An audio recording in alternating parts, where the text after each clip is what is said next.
The glass shattered against the kitchen floor. A jagged scream of crystal that sliced through the suffocating silence. I stood frozen, my hand still outstretched. The wine I'd meant to sip now pooling like blood at my feet. Across the counter, Sarah's laughter died mid-breath, her eyes wide, not with shock but with something darker. Guilt, maybe, or fear. It was a joke, she stammered, her voice thin as the lie it carried. I didn't mean it. But the words lingered, heavy as the August heat pressing through the open window. I regret our marriage. And my own reply, raw and unfiltered, echoed in my skull, me too. I didn't look at her as I crouched to gather the shards, my fingers trembling, slicing against a jagged edge. Blood welled, a bright bead against my skin, but I barely felt it. My mind was elsewhere, snagged on the way her phone had buzzed incessantly all evening. How she'd angled it away from me, her thumbs dancing in secret. The way her laughter had sounded different lately, sharper, like it belonged to someone else. You're bleeding, she said, her voice softer now, almost tender. But I didn't trust it. I didn't trust anything anymore. The kitchen smelled of garlic and regret, the remnants of the dinner we'd barely touched. Candles flickered on the table, their glow mocking the intimacy we'd lost. I stood, dropping the glass fragments into the sink, and met her gaze. Her hazel eyes, once my anchor, darted away, landing on the countertop, the floor, anywhere but me. It was just a dumb thing to say, Tom, she whispered. You know I love you. But her words felt like a script, rehearsed and hollow. I wanted to believe her. God, I wanted to. But the air between us crackled with unspoken truths, and I couldn't shake the image of her phone lighting up with a name I didn't recognize. Evan.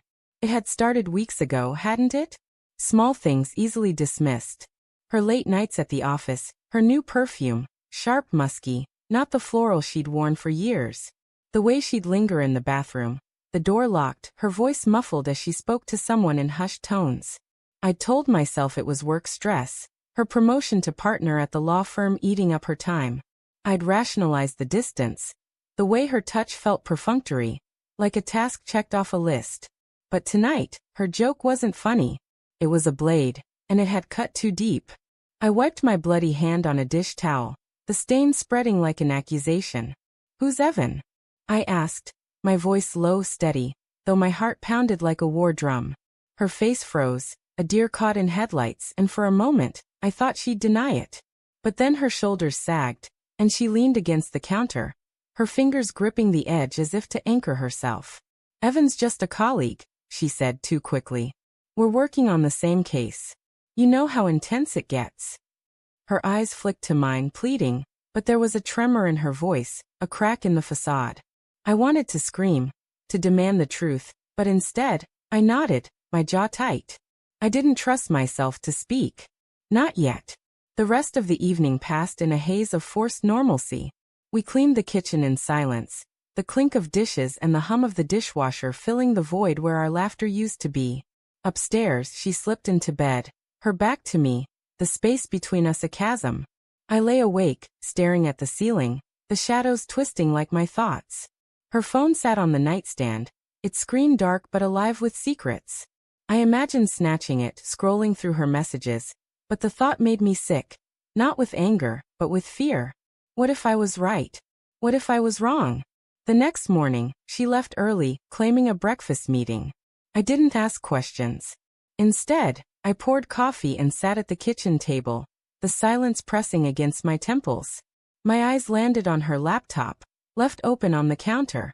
She'd been careless, or maybe she thought I wouldn't dare. My hands shook as I opened it, the screen glowing to life. Her email was still logged in, and there it was, buried in a thread labeled Case Notes. Meet me at the usual spot. 7 p.m. Can't stop thinking about you. E. My stomach churned, bile rising in my throat. I clicked through the thread, each message a dagger. You make me feel alive again. This is dangerous, but I don't care. Delete this after you read it. The words blurred as my eyes burned.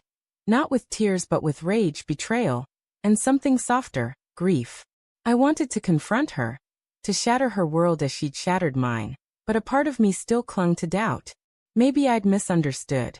Maybe it was a mistake. I didn't touch her phone. I didn't need to. The emails were enough. each one a brick in the wall crumbling between us. I spent the day in a fog, replaying our 7 years together. Her laugh at our wedding, the way she'd clung to me during her father's funeral, the quiet mornings when we'd planned our future. Had it all been a lie? Or had I failed her somehow, pushed her into someone else's arms? When she came home that evening, her smile was too bright, her voice too cheerful.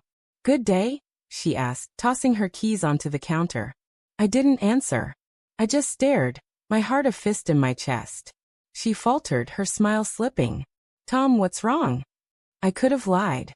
I could have played the game, let the suspicion fester. But the words spilled out, raw and jagged. "I saw the emails, Sarah. With Evan." Her face drained of color, her mouth opening, closing, like a fish gasping for air. "It's not what you think," she started, but I cut her off. "Don't," I said, my voice breaking. "Don't lie to me. Not now." The kitchen seemed to shrink, the walls closing in, the air thick with the scent of her perfume. His perfume, I realized now. She sank into a chair, her hands covering her face, and for the first time, I saw her not as my wife but as a stranger, her edges blurred by secrets. "It was a mistake," she whispered, tears streaking her cheeks. "I didn't mean for it to happen. I was lonely, Tom. You were always working, always distant. I needed someone." Her words were a punch, each one landing harder than the last. Lonely? I'd been here, hadn't I? Pouring my soul into our life, our home, while she'd been slipping away. I wanted to hate her. I wanted to scream, to walk out and never look back. But instead I asked, "Do you love him?" The question hung between us, a guillotine. She didn't answer, but her silence was louder than any confession. I nodded, my throat tight, and turned away. I couldn't look at her. Not yet. That night, I slept on the couch, the darkness swallowing me whole. I thought of her joke, her careless words that had unraveled everything. "I regret our marriage." And my own reply, not a joke but a truth I hadn't known I felt. "Me too." But the real twist came the next morning, when I found her phone on the coffee table, a new message glowing on the screen. I told him. "It's over. I choose you, Sarah." I stared at the words, my heart a battlefield of hope and distrust. She'd chosen me, but was it enough? Could I forgive her? Could I forgive myself for missing the signs, for letting her drift? The house was quiet, her footsteps soft as she descended the stairs. I turned to face her, the phone in my hand, and for the first time in days, our eyes met, raw, broken, but still searching for something worth saving.